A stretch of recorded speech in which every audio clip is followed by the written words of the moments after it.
Activities ചെയ്യുമ്പോൾ ഞങ്ങളിവിടെ ഒത്തിരി ചെയ്തിട്ടുണ്ട്. ഞങ്ങളിവിടെ ഒത്തിരി മാതാപിതാക്കൾക്കൊക്കെ സന്തോഷമാണ് നമ്മുടെ കുഞ്ഞുങ്ങളൊക്കെ ഇങ്ങനെ ചെയ്യുന്നു, വളരുന്നൊക്കെ കാണുമ്പോൾ. പക്ഷെ പുറത്ത് അനേകരും ദൈവത്തെ ഒരു പ്രാവശ്യം കൂടെ അറിയാൻ ഇടയാവാതെ നശിക്കുന്ന ഒരു തലമുറ പുറത്തുണ്ടെന്നുള്ള സത്യം നമുക്ക് എല്ലാവർക്കും അറിയാം. പക്ഷെ അനേകര് മാർച്ച് ചെയ്ത് നരകത്തിന് അവകാശികളായിക്കൊണ്ടിരിക്കുക. അവരൊക്കെ നമ്മുടെ സഹോദരങ്ങളാവട്ടെ, നമ്മൾ പിതാവായ ദൈവത്തിന്റെ ഏക മക്കളാവേണ്ടവരാണ്. അവർ നശിച്ചുകൊണ്ടിരിക്കുന്ന ഒരു തലമുറ പുറത്തുണ്ട്. അതിന് വേണ്ടിയിട്ട് കുഞ്ഞുങ്ങളെ ഒരുക്കണം, അവരോട് പറയണം ദൈവത്തിന് വേണ്ടി ഘോഷിക്കാൻ, ദൈവത്തെ പറ്റി സംസാരിക്കാൻ, അനേകം കുഞ്ഞുങ്ങളെ നേടണമെന്ന്.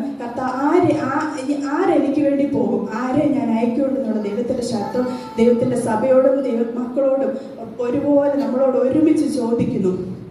ആ ചോദ്യത്തിന് മുമ്പിൽ എനിക്ക് നമുക്ക് ശക്തിയില്ല, സ്ട്രെങ്ത് ഇല്ല, ശേഷിപ്പില്ല. ഉണങ്ങിയ അനുഭവത്തിൽ നിന്ന് മാറി ദൈവമേ എന്നെ മടക്കി വരുത്തി. ദൈവം